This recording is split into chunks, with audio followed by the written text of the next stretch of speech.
Oklahoma's open for business. Companies from around the world are taking notice of Oklahoma. In tonight's big story breakdown, we're keeping up with the Capitol. Governor Kevin Stitt and legislative leaders announced today KOKH, a rocket fuel manufacturing company, investing tens of millions of dollars in Oklahoma. Fox 25's Grant Palmer joins us live from the state capitol where the announcement was made. Grant, where in Oklahoma is KOKH setting up shop? Yeah, Adam and Wendy, KOKH will be bringing their business to Lawton, creating jobs and adding yet another defense-related company to Oklahoma's portfolio. KOKH's bringing the first scaled 3D printed propellant factory to Oklahoma, and it'll be the first one in the United States. Oklahoma taking another step in becoming a hub for aerospace and national defense by bringing KOKH into the fold. The company is investing more than $50 million into Lawton and will create 100 high-paying jobs that help make propellant for U.S. Army weapon systems. The amazing thing about what we're building is we've created a way to produce 1 million pounds of propellant unbelievably cost efficiently, incredibly fast. We've cut the process down to make rocket propellant from several weeks to just several hours. Representative Trey Caldwell, chair of the House Appropriations and Budget Committee, says this is a perfect example of State Department of Commerce and executive branch using what they have to recruit business. With this specific industry, it'll be DOD type funding is the mechanism, and I think that comes out to 18 million worth of withholding taxes.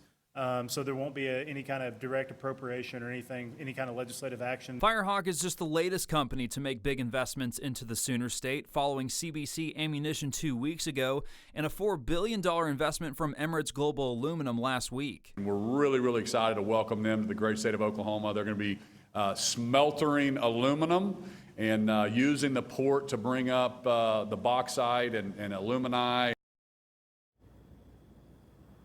Construction on the 320-acre facility is expected to begin later this year. Reporting live at the state capitol, Grant Palmer, Fox 25 News.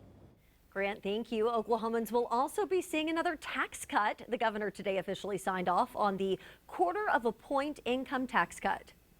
We have the path to zero, so this will put Oklahoma on a trajectory that if we continue this this economic boom and this development and income continues to increase, we're going to modestly grow government, but it's also going to automatically trigger tax cuts, not in an irresponsible way, but with excess revenue, it'll be able to trigger tax cuts and put us on a path to zero.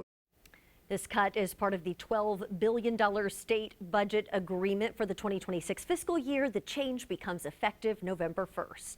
Compensation will increase for those wrongfully convicted in Oklahoma now that Governor Stitt has signed House Bill 2235 into law. However, he did line item veto some parts of the bill. The bill is a bipartisan effort to increase compensation for those who are wrongfully convicted, an effort that has been in the works for 4 years. The compensation for those wrongfully convicted currently capped at $175,000, regardless of how many years a person was incarcerated. Under this new law, a person will be compensated $50,000 for every year they were wrongfully incarcerated. Oklahoma just wasn't doing right by its people, and I feel like if someone is found innocent, they're exonerated, they should have an opportunity to go back into their communities. We've taken their life away, opportunities to work, be with their families, and the state needed to fix that. While the bill was signed into law by Governor Stitt during the weekend, again, he did line item veto 2 portions of the bill to appropriate dollars for free health care and higher education in Oklahoma for those who are wrongfully convicted. The governor's weighing in on the possibility of veto overrides as the legislative session begins to come to an end. There's things that I could go either way. I mean, and I'm only as good as the information I get. So there's a couple that I've already talked to that they said, hey, you missed this issue, and I said, you're right, y'all need to override that. And there's a couple that the legislature has came to me and said, hey, we missed this, and we thought we were cleaning something up or fixing this. You need to veto this, and we'll fix it next year. Sometimes the legislature can pull a bill back and rework it and resend it back to us. So it's a team effort. So far, the governor has vetoed about 50 bills this session, and he's also let many go into law without his signature.